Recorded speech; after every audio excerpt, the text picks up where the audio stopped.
The Gentle Art of Tasseography, a video created, directed, and produced by Reverend Dr. Dikki Mullen. In this video, Dr. Mullen will look at the gentle art of tasseography, which includes tea leaf and coffee ground readings. This is astrologer and tasseomancer, tea leaf and coffee ground reader Dr. Dikki Mullen in Orlando, Florida, with a special tape for you about the gentle art of tasseography, or tea and coffee ground reading.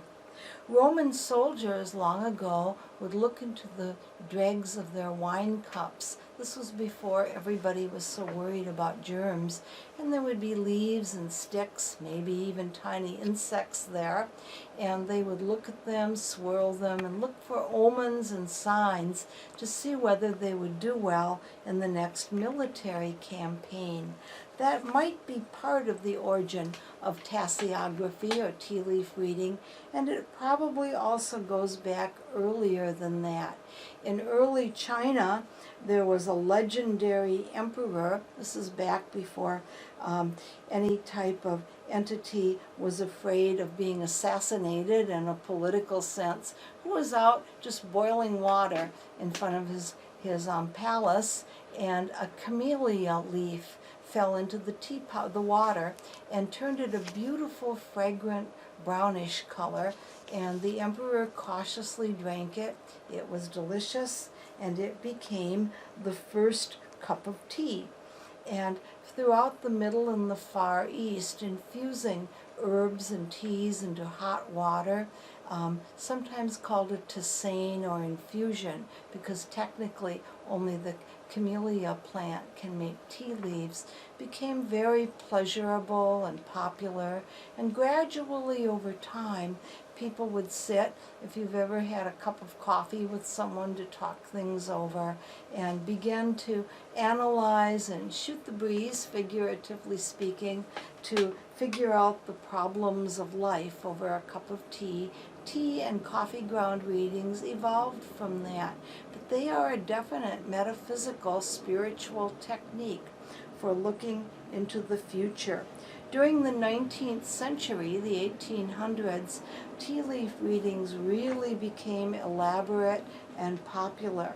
There was a British duchess who developed the art of taking afternoon tea as a little respite from the problems of the day before supper time, and tea leaf readings, small cakes, and conversation became kind of like a little vacation or rest. Call it the coffee break or tea break that we see in some parts of the world from the rush of the day. To interpret a tea leaf or coffee ground reading, you need a cup with a light, plain interior like this one. And coffee ground reading is usually used with very, very fine grounds, kind of like a demitasse or Greek coffee, although I've used all types of grounds of all types. My favorite is the finely ground demitasse coffee for a coffee ground reading, and then plain black tea rather than an herbal infusion to find the best designs in a teacup. And teacup reading and coffee ground reading is very, very comforting. My grandmother Esther is the one who taught me how to read tea leaves, and she sort of did it accidentally. She lived near our house while I was growing up, and I would often walk home from school to avoid associating with anyone on the school bus and stop at her house partway through. And she would often have people there playing bridge or other card games, and they would be giggling and laughing, pointing into the teacups. I thought they were cracked. I really thought they were crazy. And one day, when I was about in the 5th grade, I walked over and looked into the cup, and I could read it. You have to be careful what you do around young people. Who knows what might happen. Although there are worse things, I guess, than I could have learned at that age. There are no problems that can't be solved over a cup of tea. That was something Grandmother Esther often said. There are different ways we might interpret that. If there's a problem with someone, sitting down over a cup of tea to talk things over might be a good idea. But I think the better meaning of that is to take a break, pull away from the problems, and have a little bit of tea and some soothing comfort and put it all into perspective. The third way is to actually look into the tea or coffee cup, look at the grounds, and see whether there is an omen or a sign there, and that's what we'll be discussing in the video today.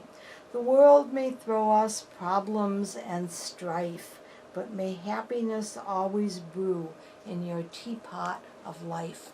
When I was traveling in England, I saw that on a poster in a tea room, and I wrote it down in my travel journal. I don't know who said it. I don't think there was anyone accredited, but I just loved it. Bread and water can so easily become toast with tea. In today's world, many of us are feeling a sense of lack, that we just don't have enough of things. The specter of real hunger attacks more families than we would like to think. Well, with what we have, we can turn it into the best that it can be. And that's what the idea of bread and water becoming toast with tea, which is a totally different situation with just a very, very little bit of effort. There are many, many other stories and metaphors about tea, but that's a good one to begin with. In beginning to read a teacup, you want to have the tea or the coffee grounds loose in the cup. I go out to do tea leaf readings at parties. I did a beautiful bridal shower recently, and I got there, and the hostess had a lovely table for me set up with tea bags on it. Well, I had to bring out the little scissors I always carry with me for such occasions and cut apart her bags and put them loose into a teapot, because you can't read tea leaves if they're in a bag. It's a good idea to drink the tea or coffee, but with the grounds in the bottom, it takes a little bit of practice just to sip from the top and leave about a half a teaspoon of liquid in the bottom of a tea or coffee cup to begin. And then it's important to take a minute to focus. The little crystals inside the china are very similar to the quartz crystals in your computer, actually, SiO2 or silicon dioxide, and they can pick up and feel the impressions from the body. That's the theory. And of course, everything that we touch, rooms have different moods according to what goes on within them, gives us the idea of there being a universal energy that permeates objects. And that's the idea behind having a tea leaf reading or coffee cup reading. And the leaves are swirled around to put the energy in. This is a short-term divination tool, no more than a year, and you can specify. This is always good in doing any type of divination, tarot, astrology, a time limit. We could look just for today or tonight, for the year ahead, but that would be it. And then this feels a little strange. I usually have to guide the hands of my clients to do this. You tip it right upside down on the saucer, and there is our reading right there in the cup. Taking a look at this, I see a horse riding. You see at the bottom the muzzle of the horse. The horse represents work and also help with work, because a horse can assist that. For someone who, say, rides professionally or dressage, likes horses, this could have a different meaning than it might for someone who's afraid of horses. And the horse seems to be coming toward us as we look into the cup. And so that represents things that are impending actions or would be coming up. The handle represents where we are right now. Designs that are closer to the rim are happening right away.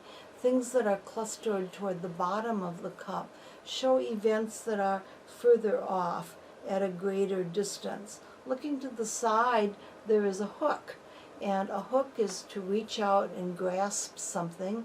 It can also mean look to see what you're hooked on, whether it's a favorite TV show, a hobby. Something can hook us. It doesn't have to be negative. Initials and numbers can appear in a teacup, and there is the zero. The zero is sort of the theory of everything. Look at the whole picture. There are two ducks facing each other, chattering away, quacking away. That can be symbolic of information coming or a meeting of some kind. Looking a little further into the cup, here is a leaping acrobatic figure, and that can represent testing abilities, doing acrobatics, going above and beyond in a different direction from the ordinary.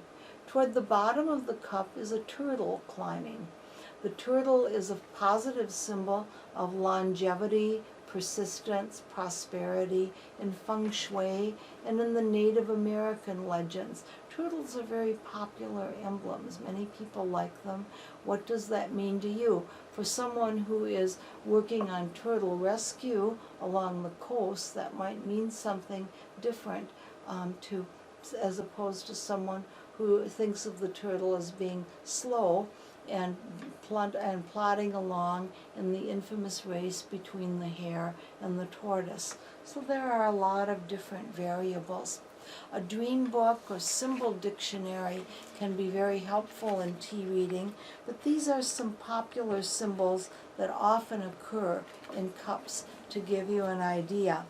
Angels are positive. There are many winged figures.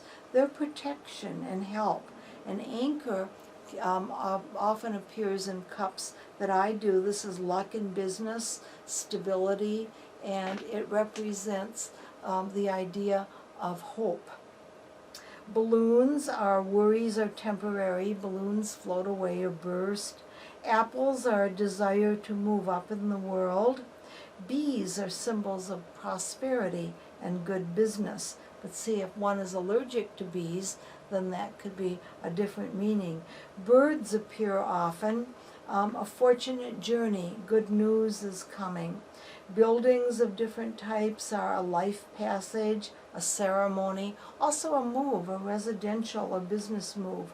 Butterflies appear in cups often, and they are symbols of a change for the better. Spiritual forces are strong. A cage appearing can show a trapped feeling, illness. If you're headed to court, though, for some reason, watch out if there's a cage. A crown is honors, a good reputation. An egg shape appears often. New plans, birth, a life force. A fan, flirtation, treachery, gossip. Flames, a fire, dedication, progress, and fame. Flowers often appear. Flowers are very fortunate, and they show a happy relationship. A glove or hand can show either justice or a challenge coming your way. The shape of a key would be an important new opening. A ladder, you will rise in life. A lock, surprises, don't meddle with things. Monsters can appear in a cup. These are not good. They can show misfortunes. Musical instruments are happiness, congenial company. A needle, watch out. Think of a sewing circle. Beware of gossip or someone needling you. A seashell is a wonderful symbol. It's a symbol of travel, safe passage. At one time, pilgrims or crusaders would carry a shell from home to represent a safe badge of passage. Shoes or boots, successful travel. A snake. Now, a snake is a very complicated symbol, and it appears a lot. On a positive way, the snake sheds its skin and is born anew, or it can mean the kundalini, rising to a better level or new life. But a snake can also mean betrayal, a snake in the grass, and gossip. Swords or knives are a parting, a showdown, something is cut off. Trees overall are good. They show a legacy coming and good fortune and happiness. And as I mentioned, watch for numbers and initials. This can represent a place or person or a period of time. So the symbols in the cup are just endlessly intriguing, very, very interesting. There are different themes we can use. A Mad Hatter's theme to have a tea party. There can be a ghost story theme or games. Tea parties are very popular right now, and they have a lot of different forms that they can take. They're very, very enjoyable. The coffee cup is similar, and the coffee cup seems to be preferred by people who are doing money and business readings. A lot of little fine lines and spots in the coffee cup will represent money. Foam around the top is business opportunity, and kissing something, and that can be a frame. It doesn't have to mean a literal kiss, but touching something lightly. Those are some popular symbols that will appear in coffee cups. The steampunk tradition is very popular right now as a lifestyle, literary genre. It's always set in a background of Victorian England, where tea leaf readings first became popular. And the world is black and white and gray and neutral with just splashes of color. That type of idea can be used as far as setting up a tea party or tea leaf reading. Beautiful cups, tea that you would like to look at, create a good atmosphere or vibration, because in order to tap into the more subtle energies of the spiritual path and the deeper messages that can be seen in this light type of a reading, the right vibrations, the right feelings, the right mood, a mood of happiness is important. That's why party themes and gatherings can be very popular ways to actually use tea leaf readings. And the teacup can be combined with palmistry, the tarot, and other types of divination to create a more expanded reading if desired. So this is astrologer and longtime tea leaf reader Dikki Jo Mullen in Orlando, Florida, offering you a sip of happiness and contentment, a little staycation with your tea or coffee cup.